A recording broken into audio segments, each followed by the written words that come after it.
Hello and welcome to program report card. मैं हूं अनीना Farooq Sheikh. Programme में आज हमने बात करनी है जिनसी जराइम के खिलाफ जो मुख्तलिफ ऑप्शंस पर गौर किया जा रहा है और जो माशरती हमारी एक सोच पाई जाती है उसको भी किस तरह से इस्लाह की ज़रूरत है। तज्ज़ियाकारों की राय जानेंगे। हमारी कुछ कॉन्वर्सेशन थी, कुछ डिबेट करनी थी हमने जो कल के प्रोग्राम में नहीं हो सकी थी, वो भी आज कंटिन्यू करेंगे।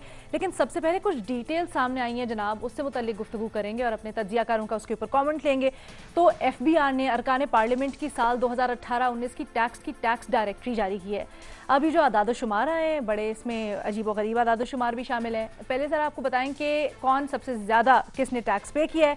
तो वो जी मुस्लिम लीग नून के रहनुमा शाहिद खाकान अब्बासी साहब, जिन्होंने सबसे ज़्यादा तकरीबन 24 करोड़ रुपए टैक्स अदा किया है। वज़ीर आज़म इमरान खान ने इस साल में 2 लाख कुछ 82,000 रुपए के करीब टैक्स अदा किया है। बिलावल भुट्टो ज़रदारी ने भी 2 लाख के करीब ही टैक्स अदा किया है। वज़ीर आला पंजाब उस्मान बुज़दार समेत वफाकी वज़रा और सेनेटर्स हैं कुछ जिन्होंने सिरे से टैक्स ही जमा नहीं करवाया। इनमें फैसल वावडा साहब शामिल हैं जिन्होंने बिल्कुल टैक्स नहीं अदा किया। सेनेटर फैसल जावेद हैं, PTI से इनका ताल्लुक है। इसी तरह से वफाकी वजीर बराए मजहबी उमूर हैं पीर नूरुल हक कादरी साहब, जिन्होंने टैक्स नहीं दिया है। फाटा से सेनेट के रुकन हैं शमीम आफरीदी, उन्होंने भी टैक्स नहीं दिया। सेनेटर राना मकबूल अहमद हैं, इन्होंने भी टैक्स जमा नहीं करवाया। अब हमारा सवाल है कि टैक्स अदायगी पर बड़ा जोर दिया है PTI की हुकूमत ने, तो वफाकी वज़रा टैक्स नहीं दे रहे। तो सवाल हमने आज अपने एनालिस्ट के सामने यूँ रखा है, टैक्स कलेक्शन की दावेदार हुकूमती नुमाइंदों की जानिब से कम टैक्स देने की वजह क्या है। ओपन ऑप्शन है सबके पास। बुनियादी सवाल ये है, दरमियान में ज़िमनी सवाल भी उनसे करेंगे। और पैनल पर आज हमारा साथ दे रहे हैं मज़हर अब्बास साहब, बेनज़ीर शाह साहिबा, महमूद सरफराज साहिबा, इरशाद भट्टी साहब और बाबर सत्तार साहब भी हमें ज्वाइन किए हुए हैं। इरशाद भट्टी साहब, आपसे आगाज़ करते हैं। टैक्स कलेक्शन, टैक्स देना, वज़ीर आज़म इमरान खान, PTI की हुकूमत शुरू से बड़ा इसके ऊपर जोर देती है कि जी मुल्क की अगर आप तरक्की चाहते हैं तो टैक्स देना होगा। लेकिन काबीना के मेंबरान, सेनेटर्स, MNA जो कि बाकी लोगों के लिए मशले राह होंगे, वो टैक्स नहीं दे रहे। मैडम शेख, एक बड़ी अजीब सी बात है कि जमात इस्लामी के अमीर जो सिराजुल हक साहब हैं, वो अमीर हैं यानी ज़्यादा मालदार हैं पीर नूरुल हक कादरी साहब से भी, आमिर महमूद कियानी साहब से भी, फैसल वावडा साहब से भी और बिलावल साहब के करीब करीब पहुंचे हुए हैं। यानी बिलावल साहब ने 2,94,117 दिया है, हाँ। टैक्स दिया है, तो सिराजुल हक ने 2,16,800 टैक्स दिया है। और इसका मतलब है, मैं तो समझता था कि ये बड़े सफ़ेद पोश से हैं, लेकिन ये तो बड़े अमीर निकले और बाकी तो बेचारे बहुत गरीब हैं। अच्छा, जहाँ तक पहले साईं बुज़दार भुगता लेते हैं। साईं बुज़दार साहब को तो आपको पता है, हाँ। घर में बिजली नहीं थी, पसमानदा इलाका था, जनरेटर मांग के लेते थे। 1-2 मरतबा मुझसे भी पूछा कि घर में कौन सा जनरेटर है, तो मैं टाल गया। तो अभी खुद भी फरमाया था कि मेरे असासे कम हुए हैं वजारत आला के दौर में, बल्कि पहले ज़्यादा थे। जब मैं जूही में वज़ीर बना तो असासे जो है ना वो शर्मिंदा होकर पतली गली से निकल गए। और बल्कि बड़ी मज़े की एक बात है, इमरान खान साहब ने लास्ट इंटरव्यू में बुज़दार साहब को नवाज शरीफ साहब से तरजीह दी है, मीडिया को फेस ना करना। उन्होंने कहा 1983 में नवाज शरीफ साहब भी ऐसे ही किया करते थे जैसे आज बुज़दार करते हैं। तो मतलब कि बड़े होकर बुज़दार साहब नवाज शरीफ साहब बनेंगे, मुबारक हो कौम को। अच्छा, हाँ, अब आ गई हैं दो बातें, जी, और इसमें इमरान खान साहब की भी बड़े मज़े की बात है कि जिसके खिलाफ सारी उम्र स्ट्रगल करते रहे, उसी से अपने तब्दीली को मिला रहे थे, वसीम अकरम प्लस को, कि ये नवाज शरीफ साहब जैसे हैं। अच्छा, अब आ गई हैं 2 बातें। या एक बात तो ये है कि जो बड़े बेचारे सारे गरीब हैं, ये जो टैक्स नहीं देते या थोड़े देते हैं, इत्तफाकन और हादसतन ये आ गए सियासत में, साइकिलों पर इलेक्शन लड़े, अपनी गुर्बत और सफ़ेद पोशी की वजह से इनको ओहदे मिल गए, वरना अक्सर ये लंगर खानों से खाना खाया करते थे और मुख्तलिफ पनाह गाहों में एक कंबल और एक तकिया लेके जहाँ जगह मिलती थी सो जाया करते थे। अच्छा, और 3 वक्त की रोटी खाना मुश्किल था। और ये जो दौलतों के अंबार हैं, ये सब हासदों की फैलाई कहानियाँ हैं। आपको पता है वज़ीर आज़म साहब के पास ज़ाती गाड़ी नहीं, बकरियाँ थीं, गाड़ी नहीं है। अच्छा, किसी की ज़मीन इतनी सस्ती है कि 150 रुपये फ़ी मरला है, किसी की घर इतना सस्ता है कि 400 रुपये फ़ी मरला है। पिंड में इससे महंगे घर होते हैं। अच्छा, जो लाइफ स्टाइल है वो झूठ है। दूसरी वजह जो आखिरी मिनट आपसे चाहूँगा कि दूसरी वजह ये है कि असल में जो कुछ है वो छुपाया हुआ है। इनके ये टैक्स चोर हैं, ये झूठ बोलते हैं, یہ قوم کے ساتھ دھوکہ کرتے ہیں. ان کے یہی وجہ ہے کہ ان کے فیصلوں میں برکت ہے, یہی وجہ ہے کہ ان کے ہمارے حالات نہیں بدلے. ان کے یعنی اندازہ کریں اپنے کاروبار باہر ہیں, دنیا کو کہہ رہے ہیں ادھر سرمایہ کاری کریں. اور آپ مظہر عباس صاحب, یہ جو ابھی بھٹی صاحب بھی جس طرح تفصیلات بتا رہے ہیں, جو نام ہمارے پاس سامنے آیا ہے فیصل جاوید صاحب, فیصل وافدہ صاحب, یہ تو یہاں کراچی میں ہی ہوتے ہیں, تو کیا ان لوگوں کی ویلتھ اتنی بھی نہیں ہے, ان کے لائف سٹائل اتنے بھی نہیں ہے کہ یہ جو سب سے منیمم ٹیکس بار ہوتی ہے اس میں آ سکیں؟ ٹیکس دیا ہی نہیں ہے بالکل. تو وزیر اعظم دیکھ رہے ہیں سب ان کے آس پاس کیا ہو رہا ہے؟ میں بھی عجیب شخص ہوں, اتنا عجیب ہوں کہ بس خود کو تباہ کر لیا اور ملال بھی نہیں. دیکھیے ابھی تو ان کی وضاحتیں آ سکتی ہیں, این ممکن ہے فیصل وافدہ صاحب یا فیصل جاوید صاحب یا عثمان بزدار صاحب کہ یہ جو اس وقت ایف بی آر نے ٹیکس لسٹ جاری کی ہے اس میں کس حد تک صحیح ہے غلط ہے, انہوں نے کتنا ٹیکس دیا اور دیا تو کتنی آمدنی کے اوپر وہ انکم ٹیکس دیا ہے انہوں نے, یہ ڈیٹیلز تو آنی بات ہے. لیکن اگر رفلی دیکھیں تو یہ کوئی پہلا انکشاف نہیں ہے. اس سے پہلے بھی جب ایف بی آر لسٹ جاری کرتی رہی ہے یا جو لوگ ان میں سے فائلرز ہیں ان کے بارے میں ان کے آپ ٹیکس اٹھا لیں تو اس پہ آپ کیا کہہ سکتے ہیں. جس طرح ابھی بھٹی صاحب کہہ رہے تھے کہ اگر آپ ٹیکس چوری کر رہے ہیں اور آپ پبلک ریپرزنٹیٹیو ہیں, آپ اہم عہدوں پر فائز ہیں, تو یہ چیزیں جو ہیں یہ ریفلیکٹ کرتی ہیں ہمارے ایک مائنڈ سیٹ کو, ہمارے ایک معاشرتی زوال کو, کہ ہمارے پبلک ریپرزنٹیٹیو جو ہیں وہ کتنا سچ بولتے ہیں اور کتنی درست معلومات دیتے ہیں. تو اب یہ وزیر اعظم کے لیے ٹیسٹ کیس ہے, وہ خود بھی یہ وضاحت کریں کہ جو انہوں نے صرف 2 لاکھ پہ ٹیکس دیا ہے اور وہ دوسروں سے بھی معلومات حاصل کریں کم سے کم اپنی پارٹی کے لیول پہ. اور صرف یہی نہیں, بلاول بھٹو صاحب 2 لاکھ ٹیکس دیتے ہیں, انہوں نے 2 لاکھ دیے ہیں. ایون اگر آصف علی زرداری صاحب کا ٹیکس اٹھا لیں تو جتنے بھی آپ کے مین سٹریم لیڈرز ہیں, چلیں شاہد خاقان عباسی کا مجھے نہیں پتا ان کی ٹوٹل آمدنی ایسٹس کتنے ہیں جس پہ انہوں نے 24 کروڑ دیے ہیں ٹیکس دیے ہیں, لیکن یہ پہلے سردار ہیں جو بغیر جنہوں نے کوئی ٹیکس نہیں دیا اور ہیں سردار اپنے علاقے کے, اپنے قبیلے کے. تو یہ ساری چیزیں حیران کن ضرور ہیں لیکن کوئی سرپرائز نہیں ہے. یہ ایسے ہی ہمارے لیڈرز اسی طریقے سے ہیں جن کے بارے میں اربوں روپے خربوں روپے کی انکوائریز بھی چل رہی ہیں, فیصلے بھی آ گئے ہیں, لیکن اگر ہم ان کی ٹیکس لسٹ اٹھائیں تو افسوس ہوتا ہے کہ ہماری جو پولیٹیکل لیڈرشپ ہے وہ کیسی ہے. ٹھیک ہے مظہر صاحب, یہ جو آپ نے ابھی پوائنٹ کہا ہے کہ پہلے بھی ایسا ہو چکا ہے, یقیناً ایسا ہو چکا ہے, تو اسی کو ذرا آگے لے کے چلتے ہیں ڈیبیٹ آگے کرنے کے لیے. بے نظیر, یقیناً ایسی بات ہے کہ پہلے بھی ہم نے دیکھا ایسا ہوتا رہا, لیکن پی ٹی آئی کا یہی تو خاصا ہے, مورل ہائی گراؤنڈ ان کا یہی تھا کہ جو پہلے ہوتا ہے اب نہیں ہوگا, ہم چیک ان بیلنس رکھیں گے, اپنے سے شروعات کریں گے. علینا, میرے خیال سے تو یہ ایک اچھی ڈیولپمنٹ ہے کہ یہ رپورٹ تو سامنے آئی ہے اور پبلک ہوئی ہے. یہ ان کی دوسری رپورٹ ہے ایف بی آر کی, پہلے 2013 میں آئی تھی اور اب یہ 2018 کی اور 2019 کی ٹیکس کلیکشن کی رپورٹ ہے. اب یہ پبلک ڈاکیومنٹ ہے, اب آپ اور میں جا کے دیکھ سکتے ہیں کہ ہمارے حلقے کے جو ایم این اے ہیں, ایم پی اے ہیں, وہ کتنا ٹیکس دیتے ہیں. تو میرے خیال سے یہ ایک اچھی ڈیولپمنٹ ہے.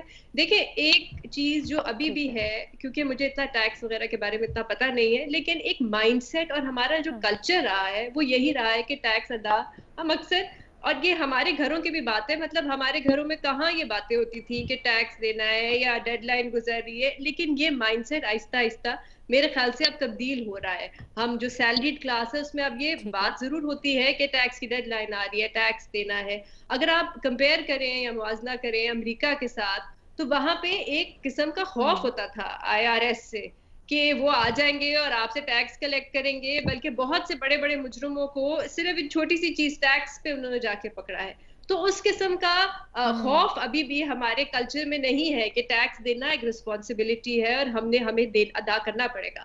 جہاں تک عثمان بزدار صاحب کی بات ہے کہ انہوں نے ٹیکس نہیں دیا, میرا اپنا یہ خیال ہے, میں غلط ہو سکتی ہوں, لیکن کیونکہ جب انہوں نے الیکشن کمیشن میں اپنے اثاثے اپنے ایسٹس ڈکلیئر کیے تھے تو اس میں انہوں نے لکھا تھا کہ ان کے پاس ہے زیادہ تر ایگریکلچر لینڈ اور 3 ٹریکٹر انہوں نے لکھوائے تھے, 2 گاڑیاں لکھوائی تھی, کچھ سونا لکھوایا تھا, کچھ فرنیچر لکھوایا تھا.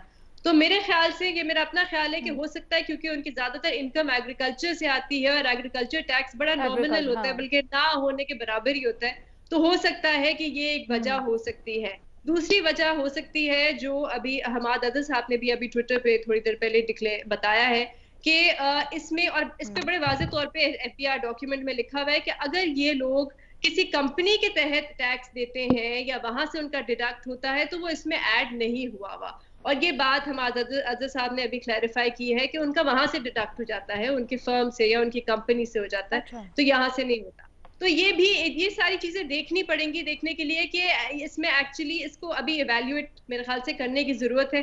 ہاں, فیصل واڈا صاحب کیوں نہیں ٹیکس دیتے, یہ بھی ایک بہت بڑا سوال ہے, کیونکہ ان کے پہلے شہریت کے بارے میں بھی کچھ رپورٹس آ رہی تھیں, تو اس وجہ سے نہیں دیتے یا کس وجہ سے ٹیکس نہیں دیتے.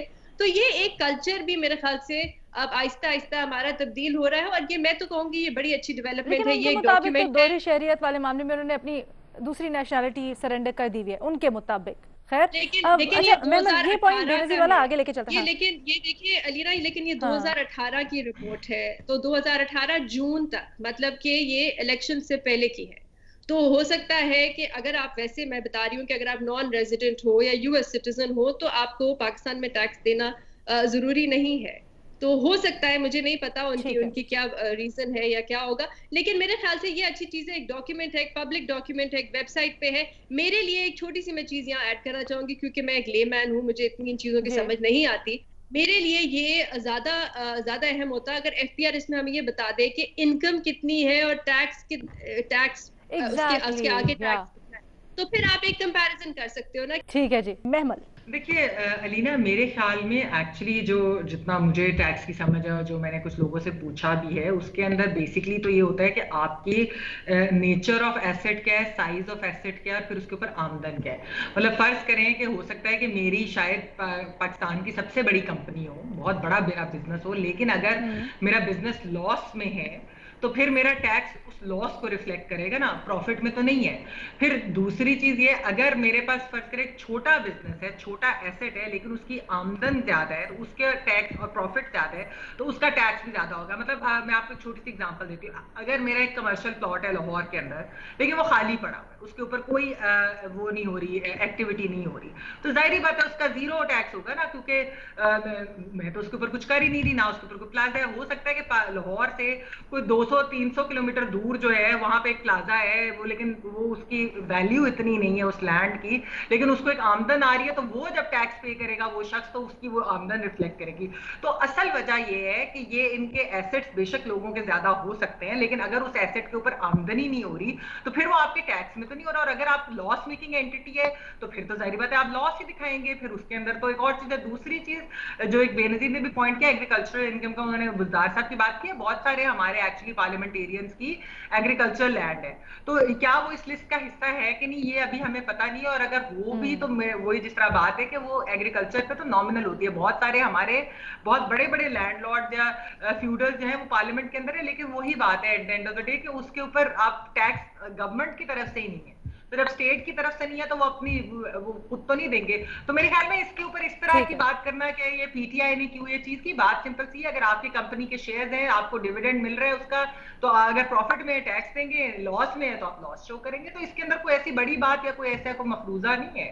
اچھا ٹھیک ہے. بابر ستار صاحب, دیکھیے ٹیکس دینے کا کلچر نہیں ہے اس ملک میں. ٹیکس وہی لوگ دیتے ہیں جنہیں مجبوری میں دینا پڑے, تنخواہ سے کٹ جائے یا ویسے آپ کو دینا پڑے. 2-3 میں باتیں کلیئر کر دوں. ایک تو یہ کہ اگر اب کافی قوانین کے اندر تبدیلی آئی ہے, آپ تقریباً ٹیکس ریٹرن فائل کرنے کی ہر ایک کی رسپانسبلٹی, اگر آپ کا 500 گز کا پلاٹ بھی ہے یا ایک اپارٹمنٹ بھی ہے یا 800 سی سی کی گاڑی بھی ہے آپ کے پاس, پھر بھی آپ کی ذمہ داری ہے کہ آپ نے اپنی ٹیکس ریٹرن فائل کرنی ہے. پہلی بات. ریزیڈنس اگر آپ پہلے ہوتا تھا کہ 6 مہینے پاکستان میں رہیں, نیشنل ہو نہ ہو, آپ کو ٹیکس ریٹرن فائل کرنی ہے.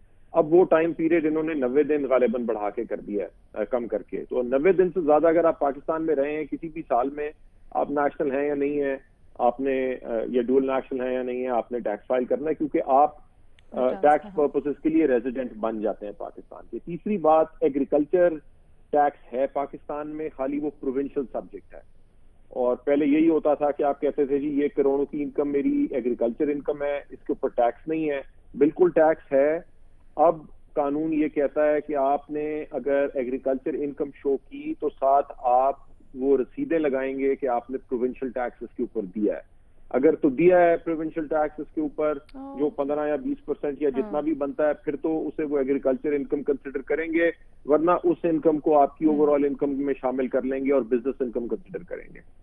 तो देखिए, टैक्स को स्ट्रक्चर किया जा सकता है, कानून इस चीज की इजाजत देता है, लेकिन ये कहना कि जी टैक्स पे ही नहीं करते इस वजह से क्योंकि एग्रीकल्चर इनकम है या कोई और इनकम है, इसके लिए स्पेशलिस्ट एग्जिस्ट करते हैं, लॉयर्स हैं, टैक्स स्पेशलिस्ट हैं जो आपको बताते हैं कि आप अपनी कंपनी की इनकम इस तरह से स्ट्रक्चर कर लें। लेकिन आपकी कंपनी भी अच्छा कर रही है और आप उसके मालिक भी हैं, आपका घर भी है, आपके पास गाड़ियां भी हैं, और आप कहें कि जी डिविडेंड पे नहीं हुआ था इसलिए टैक्स नहीं, ये बात नहीं चलती। उसकी वजह ये है कि अगर आपको कोई भी कॉम्पनसेशन मिलती है, एज ए डायरेक्टर मिलती है, एज ए शेयर होल्डर मिलती है, तो उस कॉम्पनसेशन के ऊपर भी आपको टैक्स पे करना है। डिविडेंड आता है आपको, उसके ऊपर भी टैक्स पे करना है।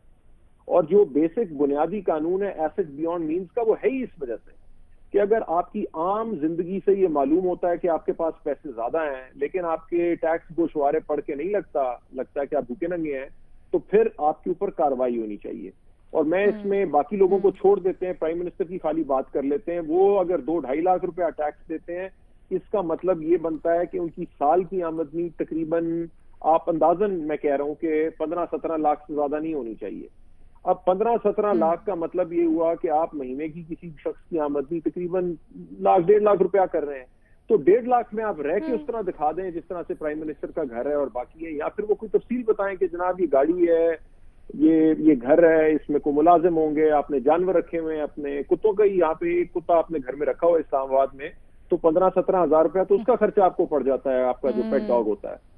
बिजली के आपके खर्चे हैं, बाकी चीजें। तो गुजारिश ये है कि कोई जस्टिफिकेशन नहीं बनती इस चीज की। इसमें भी आप अगर गोशवारे, ये जो इन्होंने डायरेक्टरी इशू की है, आप निकाल के देखें, यानी वो अरब खरबपति लोग नहीं है जो 15-15, 20-20 लाख रुपया टैक्स ले गए।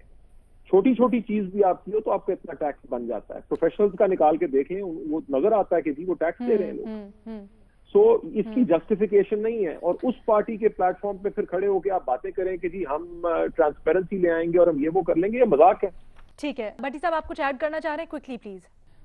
देखिए, सिंपल सी बात है, प्लीज अल्लाह के नाम पे, ऊपर से नीचे तक अक्सरियत बेईमान, टैक्स चोर, झूठे, कोई टैक्स कल्चर नहीं, और टैक्स लेने वाले जो हैं वो टैक्स चोरी के रास्ते बताते हैं। अब आप अंदाजा करें, सराजुल हक साहब 2,16,800, इसलिए कह रहा हूं ये शरीफ आदमी है, सफेद पोश आदमी है, इसके मुकाबले में ये 2 लाख टैक्स से ज्यादा दे रहे हैं। शाह महमूद कुरैशी 1,93,900। अब इसमें क्या कॉमन सेंस, अब क्या करें?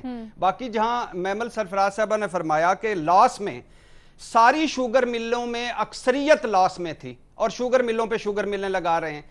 अभी पेट्रोल का मैडम शेख वो कमीशन बैठा है, 4 कंपनियां थी 2002 में, 4 कंपनियां, 4 ऑयल कंपनियां, आज 70 हैं, आज 70 हैं और सारी लॉस में हैं, टैक्स ना देने की वजह से। टैक्स से बच जाएं, डबल खाते, डबल रजिस्टर, डबल खांचे, झूठे, मुनाफिक और अक्सरियत। और इसलिए तो कोई नहीं है, अपनी कारोबार बाहर हैं, कहते हैं दुनिया यहां कारोबार करे, खुद टैक्स नहीं देना, तो फिर दुनिया टैक्स दे, कौन देगा?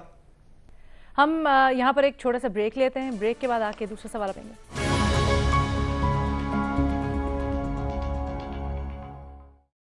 जनाब, सॉफ्ट रिमाइंडर कि एक तरफ तो मोटरवे ज्यादती केस में मरकजी मुलजिम की तलाश जारी है, अभी तक गिरफ्तार नहीं हो सका, और फिर उसकी अदालती कार्रवाई और सजा का भी इंतजार है। लेकिन स्टेइंग ऑन द टॉपिक, दूसरी जानिब रोज बरोज मीडिया में ज्यादती से मुतल्लिक केसेस रिपोर्ट हो रहे हैं, लोग सामने आ रहे हैं, अपने किस्से बता रहे हैं। गो के लोगों का इस तरह के वाकयात को रिपोर्ट करना कुछ तसल्ली बख्श रुझान भी है, लेकिन मुख्तलिफ वाकयात जैसे जैसे सामने आ रहे हैं उसमें तफसीलात हमें पता चलती हैं, तो लोगों और माशरे का जो घिनौना चेहरा है वो ये सामने लेके आ रही हैं। ऐसा ही एक वाकया ईसा नगरी में हुआ जहां पर मुल्जिमान ने एतराफ़ किया, एतराफ़ जुर्म करते हुए ये बताया डिटेल्स के उनकी हवस का शिकार 6 साल की बच्ची जो कि ज्यादती के दौरान दम तोड़ गई, लेकिन वो दम तोड़ गई, इसका इदराक होने के बावजूद मुल्जिमान उससे ज्यादती करते रहे। अब एक तरफ तो हमारे माशरे की ये बेहसी और दरिंदगी है, दूसरी जानिब इक़्तिदार के ऐवानों में ये भी बहस चल रही है कि कैसे इन जिनसी जराइम का तदारुक किया जाए, क्या होना चाहिए। कुछ कह रहे हैं कि मुल्ज़िमान को सख्त सज़ा दिए जाए, इबरत का निशाना बनाया जाए। दूसरी जानिब कहा जा रहा है कि इस्लाहात लाई जाएं, जो हमारा क्रिमिनल जस्टिस सिस्टम है, पुलिसिंग का सिस्टम है, उसके अंदर। तो ये माशरती रवैयों में इस्लाह और कानून साजी और जवाबदेही को मौसर बनाने की जो बहस है, आज हमने इस तरह से सवाल तरतीब दिया है कि क्या समझते हैं हमारे एनालिस्ट, क्या होना चाहिए। ये जो वाक़यात हैं, गिरफ्तारियों और सज़ाओं के बावजूद ख़त्म नहीं हो रहे, इसकी वजह क्या है? ओपन ऑप्शन है सबके पास। और बेनज़ीर, आपसे शुरू करना चाहूँगी। अलीना, पहले तो मैं याद दिलाना चाहूंगी कि आज 8 दिन हो गए हैं जब उमर शेख साहब ने वो जो बयान दिया था, बड़ा कंट्रोवर्शियल, और आज अभी भी वो हमारे CCPO लाहौर है, उनको हटाया नहीं गया, उनके खिलाफ कोई एक्शन नहीं लिया गया। अच्छा, जहाँ तक ये बात है इस किस्म के केसेस की, जो अभी क्योंकि मेरी कुछ NGO से भी बात हो रही थी, मैं उनसे डेटा भी ले रही थी, जो इन केसेस में काम करते हैं, ज़्यादातर रेप में और रेप के केसेस, चाइल्ड अब्यूज़ के, सेक्सुअल असॉल्ट के केसेस, उनके मुताबिक जो कन्विक्शन रेट है पाकिस्तान का अभी, वो है रेप केसेस में 3%। और इसकी एक बहुत बड़ी वजह जो उन्होंने मुझे बताई वो ये है कि पूरे पाकिस्तान में सबसे ज़्यादा कमी है मेडिको लीगल ऑफिसर्स की। मतलब कि जो जिन्होंने मेडिकल एग्जामिनेशन करना है एक विक्टिम का, बल्कि मैं विक्टिम नहीं सर्वाइवर कहूंगी, जिस सर्वाइवर का उन्होंने मेडिकल एग्जामिनेशन करना है वो ही नहीं है पूरे पाकिस्तान में, इतने कम है। और ये मेडिकल एग्जामिनेशन बहुत ज़रूरी होता है कि ये वक्त पे हो, मतलब 24 घंटों में अगर हो जाए तो वो कहते हैं कि बहुत ज़्यादा चांसेस हैं कि जो मुल्जिम है वो कन्विक्ट हो जाएगा, मतलब आप सही अच्छा एक सॉलिड केस बना सकते हो। अच्छा, मेडिको लीगल ऑफिसर्स के ये हालात हैं कि सिर्फ कराची का जो उन्होंने मुझे डेटा दिया था, सिर्फ कराची में, आप कराची की आबादी देखिए, वहाँ पे कितनी औरतें हैं, कितने बच्चे हैं, सिर्फ वहाँ पे 4 मेडिको लीगल ऑफिसर्स हैं। तो ये बहुत जरूरी है कि आपको मेडिकल लीगल ऑफिसर्स बढ़ाने पड़ेंगे पूरे मुल्क में, क्योंकि इन्हीं के बुनियाद पे केसेस बिल्ड होते हैं। दूसरी चीज जो जिसमें हम बहुत दफा बात कर चुके हैं कि कानून है, इम्प्लीमेंट नहीं होता। इसकी मैं एक छोटी सी मिसाल आपको फिर से दूं, ज़ैनब अलर्ट बिल आए हुए मेरे ख्याल से 7 या 8 महीने हो गए हैं। अच्छा, वो बहुत अच्छा बिल है, पूरा क्रेडिट जाता है शीरी मजारी साहिबा को, बहुत कॉम्प्रिहेंसिव बिल है। उस बिल में क्या लिखा हुआ है, एक ज़ैनब अलर्ट एजेंसी बनेगी और वो उनका काम ही ये होगा कि मिसिंग केसेस, बच्चों के इस किस्म के केसेस, वो एक वेबसाइट बनाएंगे, वहां पे वो अपडेट करेंगे। अच्छा, अभी तक क्योंकि मैंने पता कराने की कोशिश की है, ना वो वेबसाइट बनी है और ना ही मुझे इस एजेंसी के बारे में कोई अभी तक इत्तला मिली है। एक कानून तो बन जाता है लेकिन इम्प्लीमेंट नहीं होता। और दूसरी जो आपने निशानदेही की है बड़ी अहम कि मेडिकल लीगल ऑफिसर्स, MLOs की तादाद का एक मैं यहाँ पे जरूर ऐड करना चाहूंगी कि क्योंकि मेरी काफी सीनियर पुलिस अफसरान से बात हो रही थी जो ये मोटरवे केस में इन्वॉल्व थे, यहाँ पे मीडिया की भी बहुत बड़ी जिम्मेदारी बनती है और ये हमें माननी पड़ेगी कि हम केस शुरू होने से, अभी मुल्जिम को पकड़ने के लिए रेड हो रही है, उससे पहले मीडिया में आबिद अली की तस्वीर चल पड़ी, उसका शनाख्ती कार्ड चल पड़ा, जिसकी वजह से पुलिस अफसरों ने मुझे कहा है कि वो होशियार हो गया था और वो भाग गया और कुछ सेकंड से वो बच के भाग गया। और ये यहाँ पे अगर हमारे पास इस किस्म की इंफॉर्मेशन आती है, मेरे ख्याल से थोड़ी सी रिस्पॉन्सिबिलिटी का मुजाहरा करना चाहिए। और अच्छा, इसमें दोनों तरफ का किरदार बनता है, इसमें दोनों तरफ का किरदार बनता है। तो मीडिया को भी अपनी जिम्मेदारी, रिपोर्टर्स को अपनी जिम्मेदारी निभानी चाहिए, दूसरी जानिब वो जहां से लीक हो रही हैं वहां पर भी थोड़ी सी केयरफुल रहना चाहिए लोगों को। महमल, बड़े इंपॉर्टेंट पॉइंट्स उठाए हैं बेनज़ीर ने, आपको क्या लगता है? हम 2 दिन से बात करें लेकिन अभी जो वाकया ईसा नगरी में पेश आया है, उनको पता था गैंग रेप के वाकयात बढ़ रहे हैं, उनको पता है कि बच्ची दम तोड़ चुकी है, फिर भी they continue on raping the child, the dead body, if you allow me to say. Alina, ये बड़ा ही ट्रिगरिंग है। मैंने जब ये स्टोरी पढ़ी तो मुझसे मतलब वो पढ़ा नहीं जा रहा था, जिस किस्म की सफात किस्म की उन्होंने वो बात की और जो आप अभी बता भी रही हैं। देखिए, असल चीज़ वही है, मैंने कल भी एक बात की थी, फवाद चौधरी साहब ने इसके ऊपर बहुत अच्छी तकरीर की थी। उन्होंने उसके अंदर यही जो एक बेनज़ीर ने भी पॉइंट मेडिकल उसका किया है, ये भी उन्होंने पॉइंट रेस किया था, उन्होंने पुलिस का पॉइंट रेस किया था, उन्होंने अदालत का पॉइंट रेस किया था। बेसिकली उनकी बात ये थी कि जो एक निज़ाम के अंदर जो 4 चीज़ें होती हैं, तो एक कन्विक्शन तो तभी होगी اور ایک انہوں نے یہ بھی کہا تھا کہ جب تفتیش کے دوران جو ہے ایسے کیسز کے اندر خواتین پولیس آفیسرز ہونی چاہیے, خواتین تفتیشی افسران ہونی چاہیے, تو ان سے بات کرنا تھوڑا سا آسان بھی ہوتا ہے. اور ایک آپ کی وہ بھی رہ جاتی ہے, پریویسی بھی ہوتی ہے, کیونکہ آدمیوں کے ساتھ بڑے انکمفرٹیبل وہ کئی دفعہ سوال ہے. پھر آپ نے CCPO لاہور کی جو بات تھی وہ عکاسی کرتی ہے ایک مائنڈ سیٹ کا, ایک پورا پریویلنٹ یہ مائنڈ سیٹ ہے ہماری سوسائٹی کے اندر. اچھا کوئکلی مہمل مجھے بتائیں, اگر ہم جیسے نربھیا کیس تھا, زیادتی کیس تھا, اس کے بعد ایک جو ریکمنڈیشن سامنے اس میں بتایا گیا تھا کہ اگر پارلیمنٹیرینز اور جنرلی خواتین کی تعداد سسٹم میں زیادہ بڑھائی جائے تو شاید اس طرح کے معاملات میں سینسٹیوٹی زیادہ بڑھے گی. What do you think? یہ بالکل صحیح بات ہے لینا. آپ کو یاد ہوگا کہ جس دن یہ واقعہ ہوا تھا اس کے بعد میں نے بھی ایک بات یہی کہی تھی کہ پولیس کے اندر آپ کو خواتین پولیس آفیسرز خاص طور پہ جو یہ تفتیشی, پھر SP لیول, SSP لیول, پھر یہ کہ آپ کی کورٹس کے اندر ججز نہیں ہیں. ہائی کورٹ کے اندر بہت کم خواتین ججز ہیں, سپریم کورٹ میں کوئی خواتین جج نہیں ہے. تو یہ ہمیں پورے کے پورے ایک نظام کے اندر چینج لانی پڑے گی. پارلیمنٹیرینز تو ہماری بڑی ہیں, وہ ایک ریزرو سیٹ کی وجہ سے بھی ویسے بھی نظام کی بات کریں, باور ستار صاحب on a daily basis because he is a practicing lawyer اسی چیز کے اندر سے گزرتے ہیں, دیکھتے ہیں بڑی کلوزلی. باور ستار صاحب, what practical things do you recommend? آپ روز اس چیز سے گزرتے ہیں جو صلح صفائی ہو جاتی ہے, کیا کہتے ہیں کیسے کرب ہو سکتا ہے؟ دیکھیے پرابلمز اور سولوشنز کو میچ کرنا پڑے گا, اور یہ ہیڈ لائنز بھی نہیں بناتی چیز, ریٹرک بھی اس کے اندر شامل نہیں ہوتا. بڑا پینس ٹیکنگ سا ریفارم کا ایک کام ہے. کچھ سوشل ریفارم کی ضرورت ہے, کچھ انسٹیٹیوشنل ریفارم اور بیہیویئرل ریفارم کی. ہم لوگ جو انوالوڈ ہیں ایڈمٹ کرنا چاہیے ایک ٹوٹا پھوٹا نظام ہے جو آپ کو جھوٹ بولنے پہ انکریج کرتا ہے, اور اگر کوئی اس انصاف کے نظام سے آ کے انصاف لینا چاہتا ہے تو انکریجمنٹ ہے کہ آپ سسٹم کو مینیپولیٹ کریں اور جھوٹ بولیں. پولیس والے بھی آپ کو بتائیں گے, وکلاء بھی آپ کو بتائیں گے کہ یار یہ سٹوری ایسے کر کے پیش کریں, یہ دفعے لگوا دیں FIR کے اندر, یہ ATA کے اندر چلا جائے گا. سو ایک پوری مینیپولیشن کا سسٹم ہے. انصاف کا نظام تو وہ ہونا چاہیے جو سچائی کو سامنے لے کے آئے نا. آپ نے جو گلٹی پارٹی ہے اسے پکڑنا ہے, آپ نے خالی سسپیکٹ کو اندر نہیں کرنا. مقصد ہی یہ ہے کہ پتہ چلے کہ کس نے جرم کیا ہے اور آپ اس جرم کی اسے سزا دے سکیں. سو وہ ہر ایسپیکٹ سے ٹوٹا ہوا ہے, لیکن یہ جو ریپ والا ایشو ہے یہ زیادہ وائڈر ہے. جو سب سے بڑا کمپوننٹ یا جو اس کے جو وکٹمز ہیں, سروائیورز ہیں, وہ ہیں جن کی رپورٹنگ نہیں ہوتی. انسیسٹ کا بہت بڑا پرابلم ہے. اب آپ کچھ بھی کر لیں اس میں آپ زیادہ سخت سزائیں کریں گے, انکریجمنٹ زیادہ ملے گی کہ آپ نے سیٹلمنٹ کرنی ہے, کیونکہ فیملیز کے اندر یہ چیز ہو رہی ہوتی ہے اور تکلیف دہ ہوتا ہے. ٹھیک ہے جی, ہماری ڈسکشن کنٹینیو رہے گی ایک تھوڑی سی بریک کے بعد.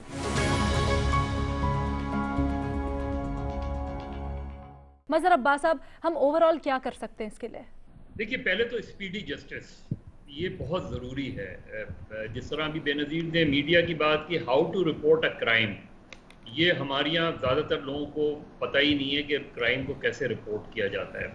جرنلزم ہمیشہ پبلک انٹرسٹ میں ہوتی ہے, لیکن ہمارے یہاں چونکہ ریس ہے, اب اگر کسی ایک کے پاس یہ تصویر آ گئی تو اس کی کیوریوسٹی یہ ہوگی کہ اگر میں نے یہ ریلیز نہیں کی اور دوسرے چینل نے ریلیز کر دی تو مجھے میرا چینل جو ہے وہ مجھے نوٹس دے دے گا.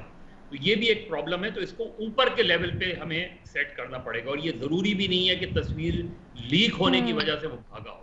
یہ بھی تو ہو سکتا ہے کہ اسے بھگوا دیا گیا ہو. اس کے چانسز بھی اپنی جگہ موجود ہوتے ہیں.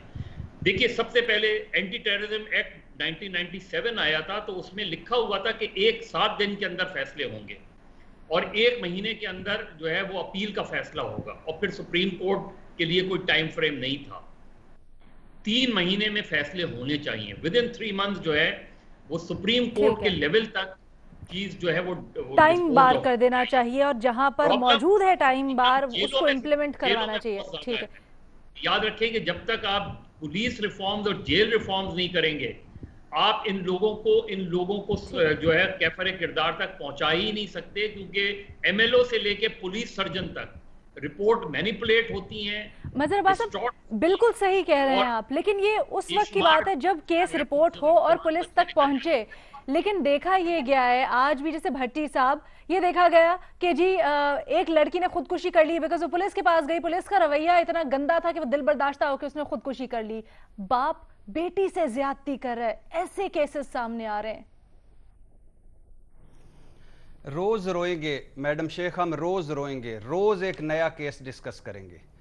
सबसे पहले दो बातें, एक बात ये हाँ, सबसे पहले दो बातें। एक बात ये कि सीसीपीओ के बयान पर उनको हटाने के लिए पार्लियामेंट में भी किसी ने एक बयान दिया था, या सीसीपीओ और शहबाज शरीफ साहब दोनों की माजरत कबूल कर लें या दोनों से रिजाइन मांगें। पार्लियामेंट में भी शेम शेम के नारे बुलंद किए थे खवातीन ने, पार्लियामेंट के माइंड सेट को भी करें। नंबर टू बात यह है कि ये जो आबद की तस्वीर है ये लीक नहीं हुई, ये प्रेस कॉन्फ्रेंस में दिखाई गई, सीएम साहब की प्रेस कॉन्फ्रेंस में। नंबर 3, दो तरीके हैं मैडम शेख। नंबर 1, हम इस्लामी जमहूरिया पाकिस्तान हैं, हमारा ईमान है अल्लाह रब्बुल आलमीन है, हमारा ईमान है नबी सल्लल्लाहु अलैहि वसल्लम आखिरी इंसान तक के नबी हैं, कुरान आखिरी इंसान तक का कुरान है। तो या तो अल्लाह से रजू कर लें, कुरान की तरफ आ जाएं, शरीयत की तरफ आ जाएं और शरीय सजाएं नाफिज कर दें। बाकी ये माइंड सेट, शौरो अगाई, यूथ को किसी काम पे लगाना, रिफॉर्म्स, मेडिकल अफसर, मजबूत केस, ये होता रहेगा, ये होता रहेगा। नहीं आगे उसके नताइज भी हम कंपेयर कर सकते हैं। नहीं, मैं वो कल आपको सुनाया था, उस पर डिस्कस कर लें। उनके नताइज बहुत अच्छे हैं, बहुत अच्छे नताइज हैं वहां जहां शरी ये सजाएं हैं। दूसरी बात, हंगामी सूरत हाल है, खुदा के लिए कानून तरजीह बुनियादों पर कानून साजी करें, एक यानी खसूसी अदालतें बनाएं। रेप का केस आए विद इन वक्त ना पकड़ा जाए, डीपीओ को मुअत्तल करें, खसूसी अदालतों में सारे केस छोड़कर इस पर काम करें, और ये इस निजाम, इस कानून, इन अदालतों को साइड पे करें जो 5% कन्विक्शन है। सजाए मौत या नामर्द करना, दो चीजें सिर्फ 5 साल के लिए, सब ठीक हो जाएगा। अच्छा ठीक, आपकी तजावीज़ सारी ले लें, लेकिन जो शरई सजाओं से मुतल्लिक आपने कहा है, खासकर पिछले हवाले दिए, इसके ऊपर जी हम कल डिबेट करेंगे दोबारा से कि क्या होना चाहिए और माजी में क्या होता रहा है, किस वजह से फिर कवानीन चेंज भी किए गए थे। अभी हमें इजाजत दीजिए, कल आपसे दोबारा मुलाकात होगी।